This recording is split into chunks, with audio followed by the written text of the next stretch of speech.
6 semaines avant mon mariage, mon fiancé m'a regardé et a dit, si elle n'est pas mon témoin, il n'y a pas de mariage. Je n'ai pas discuté.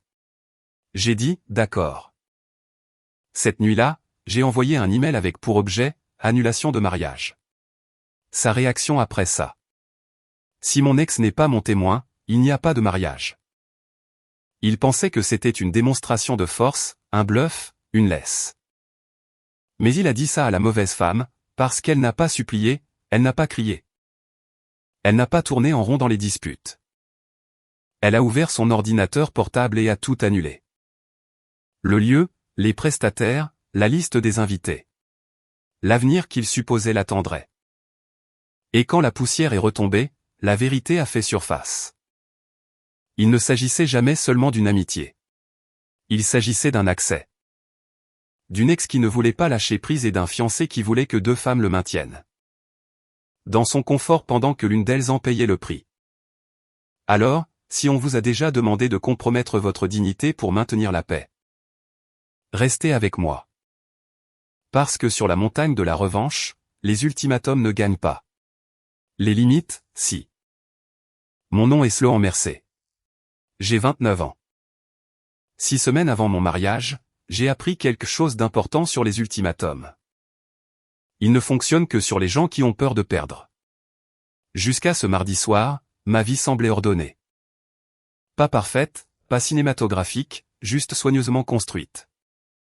Le genre de vie que l'on assemble pièce par pièce et que l'on protège ensuite avec des plannings. Des calendriers partagés et un respect mutuel. Nous avions une date entourée sur le frigo, un lieu de réception confirmé. Une liste d'invités finalisée après des semaines de compromis et de disputes polies. Le genre de logistique qui vous donne l'impression de réussir votre vie d'adulte. Je devais épouser Evan, mon petit ami depuis 4 ans, dans 42 jours. Nous étions fiancés depuis 1 an. L'organisation du mariage s'était déroulée sans accroc, de l'extérieur. Les acomptes étaient versés, les invitations envoyées, le menu du traiteur validé. Nous avions déjà dépensé $28 000, partagés presque exactement en 2. C'était important pour moi que ce soit partagé équitablement. J'y avais insisté. Je ne voulais pas me sentir comme une invitée dans mon propre mariage. Je voulais un partenariat, pas un parrainage. Ce mardi-là, Evan m'a demandé si nous pouvions parler de quelque chose d'important. Il a utilisé ce ton que les gens emploient quand ils veulent paraître calmes. Mais se prépare déjà à une résistance. Le même ton que les médecins utilisent avant de prononcer le mot résultat. Nous étions dans notre appartement. Celui dans lequel nous avions emménagé après notre 2e anniversaire. Les lumières étaient tamisées, la vaisselle du dîner encore sur le comptoir. Rien dans ce moment ne semblait assez dramatique pour ce qui allait suivre. Il s'est assis en face de moi sur le canapé, les coudes sur les genoux, les mains jointes comme s'il était sur le point d'avouer un crime. J'ai beaucoup réfléchi, a-t-il dit. J'ai attendu. Tu sais à quel point je suis proche de Rachel. Rachel, son ex-petite amie de l'université. La femme avec qui il était sorti pendant 3 ans avant moi. La femme qui, d'une manière ou d'une autre, n'avait jamais complètement quitté sa vie. Mais s'était simplement transformée en un rôle de soutien permanent. Elle avait sa propre vie, sa propre relation. Et pourtant elle semblait toujours avoir une place dans la nôtre. J'ai hoché la tête lentement. J'avais appris qu'interrompre ne donnait aux gens que l'occasion de vous accuser de ne pas écouter. Elle a été là pour moi pour tout, a-t-il continué. Pour mes problèmes de carrière, pour mon anxiété, pour beaucoup de choses. Y compris, pensais-je. La première année de notre relation où elle lui envoyait encore des textos tard le soir juste pour prendre des nouvelles. Et il a pris une grande inspiration. Je veux que Rachel soit mon témoin à notre mariage. Les mots ont atterri doucement, sans voix haute, sans drame. Juste placé entre nous comme un objet qu'il s'attendait à ce que j'accepte. J'ai cligné des yeux une fois. Tu veux que ton ex-petite amie, ai-je dit prudemment, soit à tes côtés à notre mariage? Oui.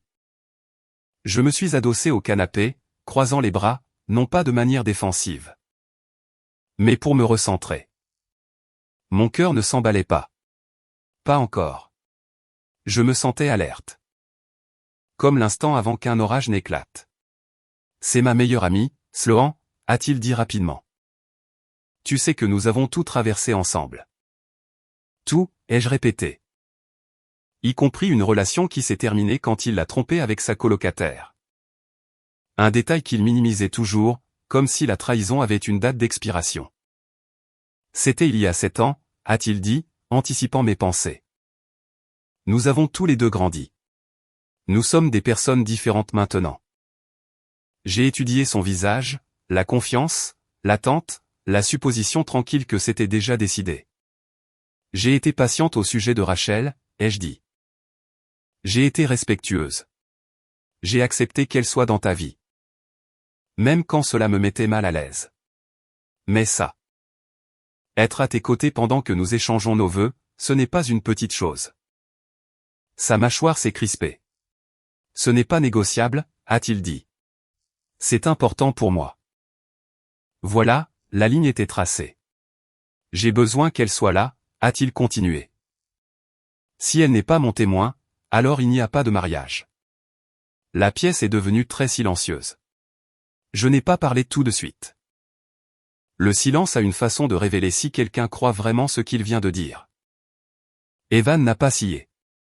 Il n'a pas adouci ses propos. Il a attendu, confiant que je plierais. Après 4 ans ensemble, après les acomptes et les invitations. Après avoir planifié un avenir jusqu'à la couleur des serviettes, il était sérieux. Tu me poses un ultimatum, ai-je dit. Il a haussé les épaules très légèrement. Je suis honnête. J'ai hoché la tête une fois, lentement. D'accord, ai-je dit. Il a cligné des yeux. D'accord? Oui, ai-je répété. D'accord. Un soulagement a traversé son visage. Il a confondu le calme avec la soumission. Les gens le font souvent. Alors, tu comprends, a-t-il demandé. Cela signifie beaucoup pour moi. Je comprends parfaitement, ai-je dit. Je me suis levé. Où vas-tu, a-t-il demandé, confus. Faire un choix, ai-je répondu. Je suis passé devant lui, je suis allé dans mon bureau. J'ai fermé la porte et je me suis assise à mon bureau. Je n'ai rien claqué. Je n'ai pas pleuré. Je n'ai pas appelé une amie. J'ai ouvert mon ordinateur portable. Le premier email est allé au lieu de réception. L'objet était simple. Annulation de mariage. En tapant, mes mains étaient stables. Cela m'a surprise. J'avais toujours imaginé que des moments comme celui-ci seraient plus bruyants, plus explosifs. Mais la clarté est silencieuse. À minuit, j'avais contacté chaque prestataire lié à ce qui devait être le plus beau jour de ma vie. Le lieu en premier. C'était un domaine restauré juste à l'extérieur de la ville. Vieille pierre, haute fenêtre, un endroit qui ressemblait à l'engagement. La coordinatrice a répondu dans l'heure.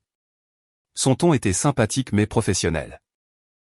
Comme nous étions juste avant la date limite des 30 jours, il pouvait nous rembourser 60% de notre acompte. Pas génial, mais ce n'est pas rien. Ensuite, le traiteur. Même chose. Remboursement partiel, environ la moitié. La photographe m'a surprise. Remboursement complet moins de petits frais de dossier. Elle a ajouté une courte note qui semblait étrangement personnelle pour une facture. Elle était désolée que cela se produise et espérait que j'irais bien. Le groupe a été le seul à refuser catégoriquement un remboursement. Politique stricte. Ils ont offert d'honorer la réservation pour une date future. J'ai fixé cette ligne pendant un long moment avant de répondre. Veuillez libérer la date. Après cela, j'ai cessé d'attendre de la gentillesse et je me suis concentré sur la documentation. Capture d'écran sauvegardée. Numéro de confirmation enregistré, délai de remboursement noté. À 2 heures du matin, j'avais une feuille de calcul ouverte. Total dépensé, montant récupérable, montant perdu, ma part, sa part. Les chiffres ne mentent pas. Ils ne manipulent pas. Ils ne vous disent pas que vous réagissez de manière excessive. Ils sont juste là. De l'autre côté du bureau, j'ai entendu Evan bouger dans le couloir, puis sa voix, douce, prudente. Sloan, nous devons parler. Je n'ai pas répondu parce qu'au moment où il a dit, où il n'y a pas de mariage. Il avait déjà fait son choix. Tout ce que je faisais maintenant, c'était l'accepter. Je n'ai pas dormi cette nuit-là. Non pas parce que je paniquais. Non pas parce que je pleurais dans un oreiller ou que je rejouais la conversation en boucle. Je n'ai pas dormi parce que j'étais occupé. Il y a une sorte de clarté spécifique qui apparaît quand quelqu'un arrête enfin de faire semblant. Quand le brouillard se dissipe et que vous réalisez que vous n'êtes pas au milieu d'un malentendu. Vous êtes au bord d'un choix qui a déjà été fait pour vous. Evan avait tracé la ligne. Tout ce que j'avais fait, c'était de prendre du recul et de la regarder. Le lendemain matin, mon téléphone a explosé. Appel manqué, texto. Messages vocaux empilés les uns sur les autres comme une avalanche numérique. Evan, pourquoi ne réponds-tu pas? Tu vas trop loin. C'était censé être une discussion. Une discussion. J'ai envoyé un seul texto. J'ai accepté les conditions que tu as fixées. Puis j'ai retourné mon téléphone et j'ai rédigé l'email à nos invités. 150 noms. Amis, famille, des gens qui avaient déjà réservé des vols, pris des jours de congé. Acheté des tenues. Je ne l'ai pas dramatisé. En raison de différends irréconciliables qui ont récemment été mis en lumière. Evan et moi avons décidé d'annuler notre prochain mariage. Nous nous excusons sincèrement pour tout inconvénient que cela pourrait causer. Si vous avez déjà pris des dispositions de voyage, veuillez me contacter directement et je ferai de mon mieux pour aider à compenser les dépenses non remboursables. Je l'ai lu 3 fois avant de l'envoyer. Puis j'ai cliqué sur envoyer. Cet après-midi-là, Evan s'est présenté à l'appartement. Il a d'abord essayé la clé. Elle n'a pas fonctionné. Je n'avais pas installé une toute nouvelle serrure pendant la nuit. J'avais simplement utilisé ce que j'avais depuis longtemps et dont je n'avais jamais eu besoin. La chaîne de la porte est restée verrouillée. Sloan, a-t-il dit à travers la porte, sa voix maintenant tranchante. Ouvre. Je n'ai ouvert que ce que la chaîne permettait. Que as-tu fait, a-t-il exigé. J'ai annulé le mariage, ai-je dit. Comme tu l'as dit. Son visage est devenu pâle. Ma mère n'arrête pas de m'appeler, a-t-il dit. Mes cousins, mon oncle, les gens demandent ce qui s'est passé. Dis-leur la vérité. Que nous avons rompu. Que tu m'as dit que c'était Rachel comme témoin ou pas de mariage, ai-je répondu. Et j'ai choisi pas de mariage. Ce n'est pas ce que je voulais dire, a-t-il dit rapidement. J'étais émotif. Tu sais comment je suis. Oui, ai-je dit. Je sais. Il a passé une main dans ses cheveux. Tu jettes vraiment 4 ans par la fenêtre pour ça. Je ne jette rien, ai-je dit. Tu l'as déjà fait. Il m'a regardé comme s'il voyait une étrangère. On peut encore arranger ça, a-t-il dit. Peut-être que Rachel n'a pas besoin d'être mon témoin. Peut-être qu'elle peut juste être de mon côté. Ou peut-être. Oh, les jeux interrompus doucement. Alors maintenant c'est négociable. Il a hésité. C'est intéressant, ai-je continué. Parce que hier soir, tu as dit que ce n'était pas négociable. Il a dégluti. Je ne pensais pas que tu annulerais vraiment tout. Voilà. La vérité s'était échappée sans garde. Je sais, ai-je dit. J'ai sorti la feuille de calcul sur mon téléphone. Voici le détail de nos pertes d'annulation, ai-je dit. En orientant l'écran vers lui à travers l'entrebâillement de la porte. Ta moitié s'élève à 5500 cents. Ses yeux sont tombés sur le chiffre. Tu veux que je te paie, a-t-il demandé, incrédule. Je veux que tu couvres ta moitié des conséquences, ai-je répondu. Je ne vais pas les absorber seul parce que tu as privilégié ton ex par rapport à notre mariage. C'est insensé, a-t-il dit. Je ne paie pas ça. Alors je porterai l'affaire devant le tribunal des petites créances, ai-je dit calmement.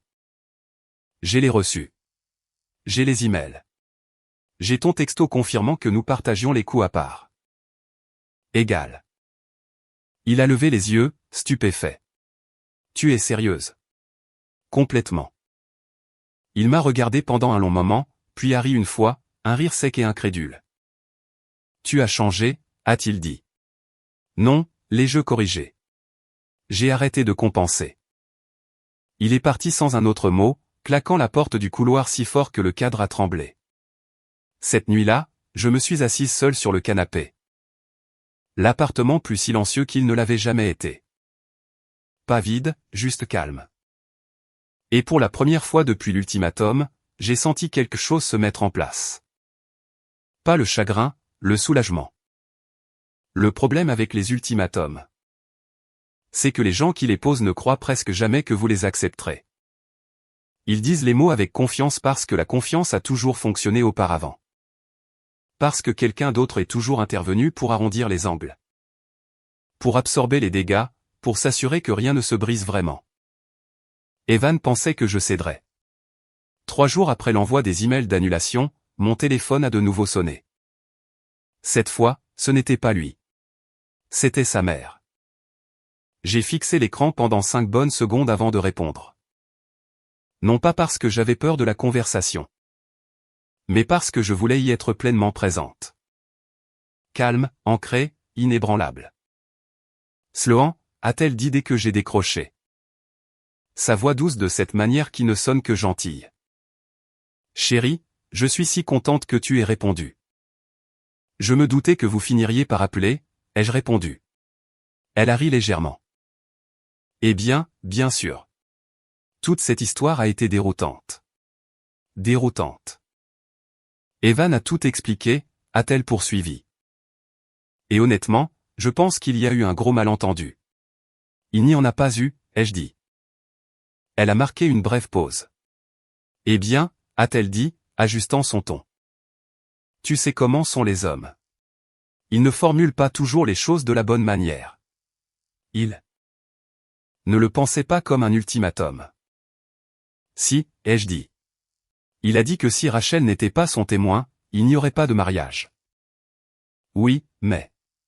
Et j'ai accepté, ai-je continué. Donc maintenant, il n'y a pas de mariage. Silence, puis un soupir. Long, lourd, théâtral. Tu dois comprendre, a-t-elle dit. Rachel est dans la vie d'Evan depuis très longtemps. Elle est comme de la famille pour nous. J'en suis sûr. Et tu sais combien les mariages sont importants pour les femmes. A-t-elle ajouté presque en s'excusant. Les émotions sont à fleur de peau. Tout le monde veut juste que la journée soit parfaite. Alors peut-être qu'il n'aurait pas dû menacer de l'annuler, ai-je dit. Son ton a alors changé. La douceur s'est durcie en quelque chose de plus tranchant. Sloan, a-t-elle dit. Evan est dévasté. Il ne dort plus. Il mange à peine. Cela semble difficile, ai-je répondu. Pour lui. Tu es très froide à ce sujet. Je suis cohérente, ai-je dit. Ce qui est différent. Tu vas vraiment mettre fin à une relation de 4 ans pour quelque chose de si petit? Petit? Avoir son ex à ses côtés à son mariage n'est pas petit, ai-je dit. C'est symbolique. Et il a choisi ce que cela symbolisait pour lui. Elle a ricané. C'est une question d'insécurité, n'est-ce pas? Le voilà. Tu ne supportais pas qu'il ait une amie proche. Je l'ai supporté pendant 4 ans, ai-je dit. Ce que je n'ai pas supporté, c'est qu'on me dise que mon mariage dépendait du fait que je m'en accommode. Ce n'est pas juste. C'est exact. Sa voix a baissé. Tu lui fais du mal. Non, ai-je dit doucement. Il s'est fait du mal tout seul. Elle a raccroché sans dire au revoir. 1 heure plus tard, les messages ont commencé.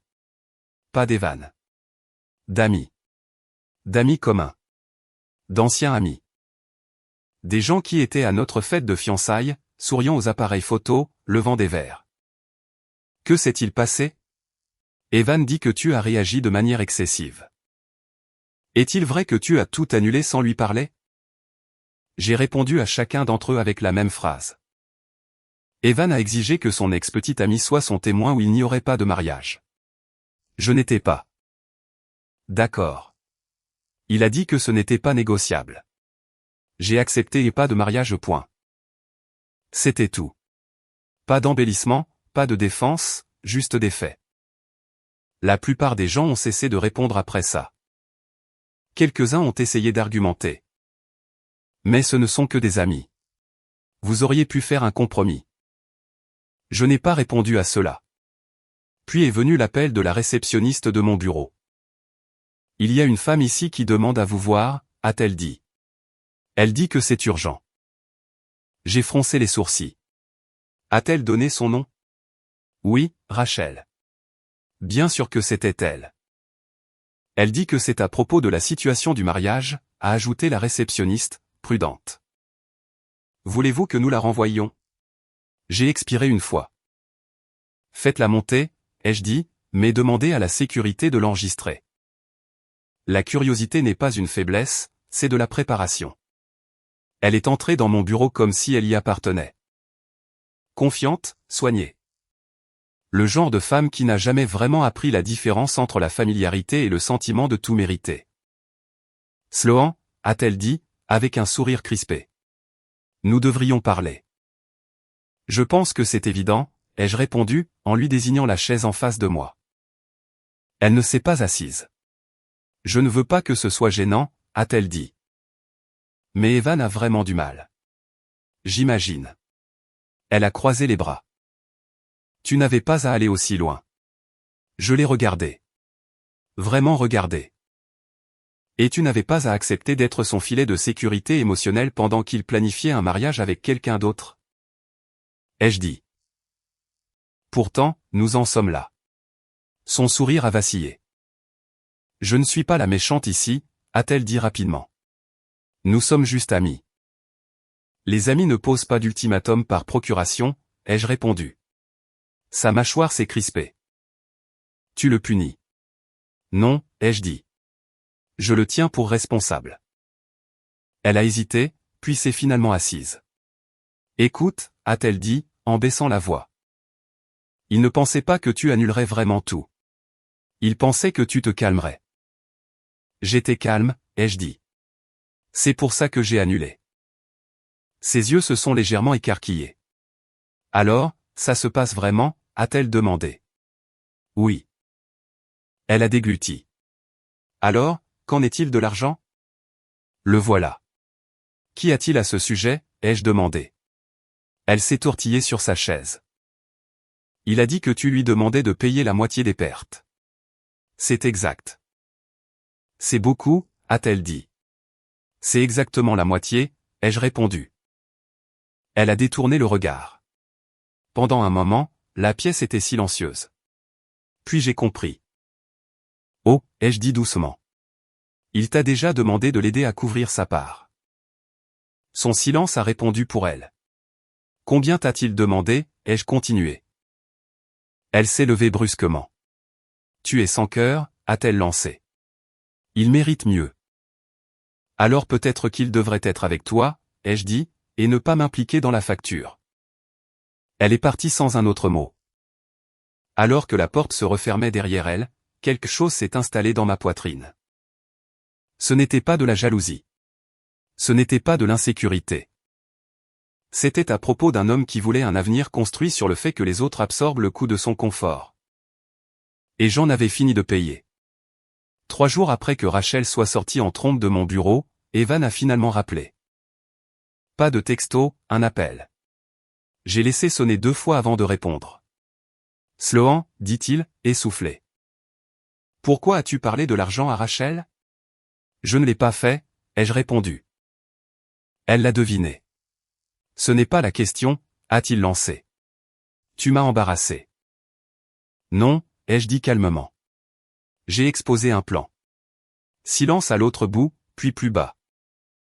Elle t'a dit que je lui avais demandé de l'aide, n'est-ce pas? Tu n'as pas demandé, ai-je dit. Tu as supposé. Ce n'est pas juste. C'est exact. Il a expiré brusquement.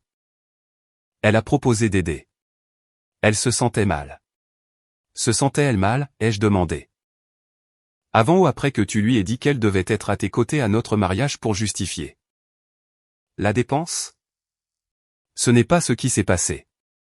Alors explique-le-moi, ai-je dit. Lentement. Il ne l'a pas fait. Au lieu de cela, il a changé de sujet. Tu me fais passer pour une sorte de méchant. Je ne te fais rien passer, ai-je dit. Je réagis à ce que tu m'as déjà montré. Il a haussé la voix. Tu as tout annulé sans me donner le temps de réfléchir. Tu t'es donné du temps, ai-je répondu. Tu t'attendais juste à ce que j'attende. Une autre pause. Puis, à peine audible. Je ne pensais pas que ça coûterait autant. Voilà. Paf, je t'ai blessé. Paf, j'ai franchi une limite. Je ne pensais pas qu'il y aurait des conséquences. Evan, ai-je dit. Tu as menacé notre mariage parce que tu voulais ton ex à tes côtés. Tu n'as pas réfléchi à ce que cette menace signifiait si je disais non. Tu n'étais pas obligé de déclencher l'arme nucléaire. Je ne l'ai pas fait, ai-je dit. J'ai suivi les instructions. Il a ri alors, un rire amer, creux. Rachel dit que tu fais ça pour me punir. Je fais ça pour ne pas me punir moi-même plus tard, ai-je répondu. Cela a mis fin à l'appel. Le lendemain, le récit a changé. Les réseaux sociaux prennent toujours la défense de la personne qui pleure en premier. Rachel a posté quelque chose de vague, mais pointu. Sur les femmes qui se sentent menacées par les amitiés hommes-femmes. Evan l'a aimé en quelques minutes. Je n'ai pas répondu. Au lieu de cela, j'ai transmis ma documentation à mon amie avocate. Pas pour porter plainte tout de suite, juste pour confirmer ma position. Sa réponse fut brève. Tu es solide. C'est propre. Il n'a aucune chance. Bien. Cet après-midi-là, mon téléphone a de nouveau sonné. Un numéro que je ne reconnaissais pas. Bonjour, a dit un homme prudemment quand j'ai répondu. Est-ce que je parle à Sloan Mercer? Oui. Je m'appelle Mark Reynolds, a-t-il continué. Je suis le petit ami de Rachel. Je me suis adossé à ma chaise. D'accord, ai-je dit. Que puis-je faire pour vous, Mark? Il a hésité. Je voulais vous remercier et m'excuser, je suppose. Pourquoi? Pour m'avoir aidé à voir ce que j'ignorais, a-t-il dit. Rachel est rentrée furieuse après vous avoir rencontré. Elle fulminait à propos des acomptes dus. Mariage et de votre manque de raison. Je suis restée silencieuse. Elle ne voulait pas lâcher l'affaire, a-t-il continué. Alors? Je lui ai demandé pourquoi elle était si investie émotionnellement dans un mariage qui n'était pas le sien. Et elle m'a montré les messages. A-t-il dit doucement, entre elle et Evan. Ma poitrine s'est serrée, non pas de jalousie, mais de reconnaissance. Rien d'explicitement sexuel, a-t-il ajouté rapidement, mais des appels tard le soir. Des bilans émotionnels, des plaintes à votre sujet, sur le mariage. Sur le fait que vous ne le compreniez pas. Une liaison émotionnelle, pure et simple. J'ai réalisé, a dit Mark, qu'elle ne le soutenait pas seulement. Elle était en compétition avec vous. J'ai fermé les yeux. J'y ai mis fin, a-t-il continué, sur le champ. Je suis désolé, ai-je dit, et je le pensais. Ne le soyez pas, a-t-il répondu. Je préfère le savoir maintenant plutôt qu'après qu'elle se soit tenue à ses côtés devant l'autel. Il y a eu une pause. Encore une chose, a-t-il dit. Elle a mentionné l'argent. Elle a dit qu'Evan pourrait avoir besoin d'aide pour couvrir sa moitié. Des pertes. C'est là que ça a vraiment fait tilt. Alors, elle vous l'a dit, ai-je dit. Oui, a-t-il répondu. Et juste pour que vous le sachiez. J'ai dit non. Je ne paie pas pour un mariage auquel elle n'était même pas invitée. J'ai presque ri. Merci de me l'avoir dit, ai-je dit. Non, a-t-il répondu. Merci d'avoir tenu bon. Vous avez fait ce que je ne pouvais pas faire. Après avoir raccroché, je suis restée assise là pendant un long moment. Sans pleurer, sans trembler, juste en comprenant. Evan ne voulait pas de limite. Rachel ne voulait pas lâcher prise. Et j'avais été la seule censée en absorber le coup. Plus maintenant. L'argent n'avait rien gâché. Il avait tout révélé. Je n'ai pas eu de nouvelles d'Evan pendant 3 jours après l'appel de Mark. Pas de texto, pas d'appel, pas de demi-excuse déguisée en nostalgie. À la place, ses parents sont intervenus. Ça a commencé avec sa mère. Elle n'a pas appelé cette fois. Elle s'est présentée. J'étais rentré tard ce soir-là. Chaussures enlevées, veste drapée sur une chaise. Le silence de l'appartement devenant presque réconfortant. Quand on a frappé, ce n'était pas timide. C'était sec, certain. Je savais qui c'était avant d'ouvrir la porte. Elle se tenait là avec la posture de quelqu'un qui croyait avoir encore de l'autorité dans ma vie. Sloan, a-t-elle dit, les lèvres pincées. Nous devons parler. Je ne l'ai pas invité à entrer. Nous pouvons parler ici, ai-je répondu. Ses yeux ont balayé l'appartement derrière moi. L'espace qu'elle avait autrefois appelé notre futur foyer familial. Ça n'avait pas à devenir aussi moche, a-t-elle dit. Non, ai-je convenu. Mais nous en sommes là. Elle a croisé les bras. Evan est humilié. J'ai hoché la tête. Ça arrive quand les gens bluffent et perdent. Ses yeux se sont plissés. Tu n'étais pas obligé d'annuler le mariage si vite. Tu l'as embarrassé devant tout le monde. J'ai suivi ses conditions, ai-je dit calmement. Rachel comme témoin. Ou pas de mariage. J'ai choisi pas de mariage. C'était une déclaration émotionnelle, a-t-elle lancé.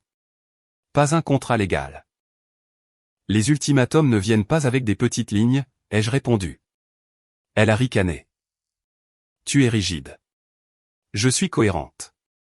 Elle s'est approchée, baissant la voix. Tu pourrais encore arranger ça. Evan souffre. Rachel est sortie de sa vie maintenant. N'est-ce pas? Ce que tu voulais. La question a mal atterri. Je ne voulais pas que Rachel parte, ai-je dit. Je voulais des limites. Elle a fait un geste dédaigneux de la main. C'est la même chose. Non, ai-je dit fermement. Très différent. Sa mâchoire s'est crispée. As-tu la moindre idée du stress que tu as infligé à cette famille, a-t-elle exigé. Les gens parlent. J'imagine. Et cette histoire d'argent, lui envoyer une facture, a-t-elle continué. C'est mesquin. C'est de l'arithmétique, ai-je dit. Nous partagions les coûts à parts égales. Nous partageons les pertes à parts égales. Il n'a pas ce genre d'argent sous la main. C'est malheureux, ai-je répondu, mais ce n'est pas ma responsabilité. Sa voix s'est élevée. Tu l'aimais. On ne fait pas ça à quelqu'un qu'on aime. J'ai rencontré son regard. On ne menace pas un mariage pour protéger une relation inappropriée, ai-je dit. Pas si on veut le garder. Elle m'a regardé, stupéfaite, comme si personne ne lui avait jamais dit ça à voix haute auparavant. C'est pour ça qu'il ne se sentait pas en sécurité pour te dire les choses. A-t-elle dit froidement. Tu rends tout transactionnel. Non, ai-je dit. Je le rends responsable. Elle est partie peu de temps après. Secouant la tête comme si je l'avais déçue d'une manière irréversible.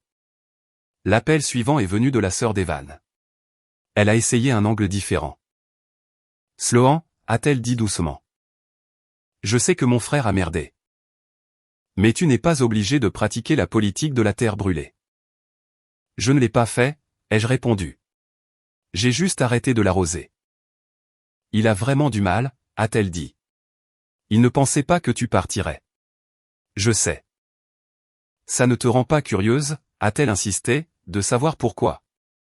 J'ai fait une pause. En fait, ai-je dit, ça confirme ce que je savais déjà. Elle a soupiré. Tu as vraiment tourné la page, n'est-ce pas?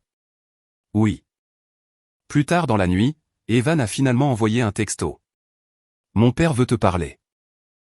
Celui-là m'a fait hésiter, car contrairement à sa mère, contrairement à sa sœur. Son père avait toujours été différent, plus calme, observateur. Le genre d'homme qui écoutait plus qu'il ne parlait. J'ai répondu une seule fois. Je suis d'accord. Nous avons convenu de nous rencontrer le lendemain soir. Terrain neutre. Un petit bar près du centre-ville, lumière tamisée, vieux bois, pas de drame. Quand je suis arrivé, il était déjà là, sirotant une bière. Sloan, a-t-il dit en se levant. Merci d'être venu. Bien sûr. Nous nous sommes assis. Pendant un instant, aucun de nous n'a parlé. Puis il a expiré. Je ne suis pas là pour te faire changer d'avis, a-t-il dit. Je veux juste comprendre ce qui s'est passé.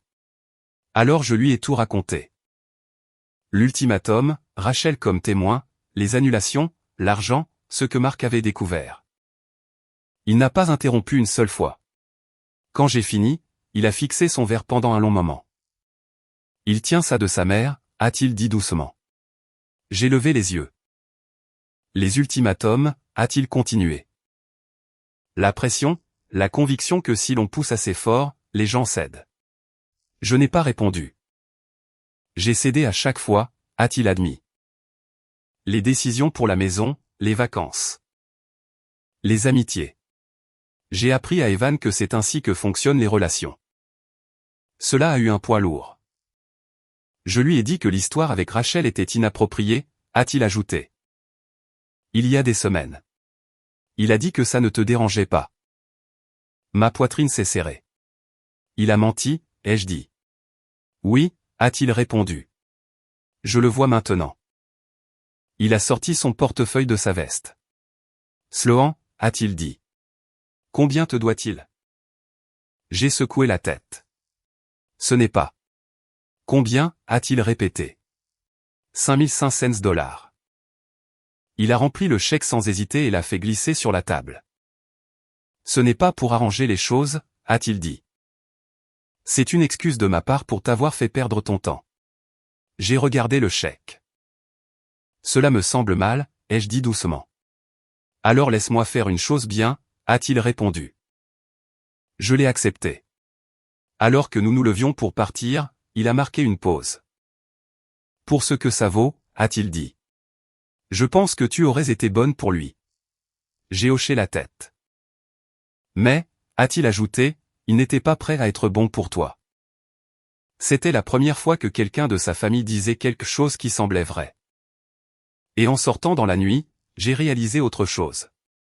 Je ne me battais plus contre une rupture. Je dépassais tout le système qui l'avait rendu inévitable. La date est restée sur mon calendrier plus longtemps qu'elle n'aurait dû. Non pas parce que j'espérais que quelque chose changerait, mais parce que je voulais y faire face.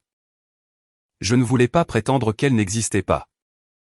Je voulais voir ce que ça faisait quand un avenir que vous aviez planifié n'arrivait tout simplement pas.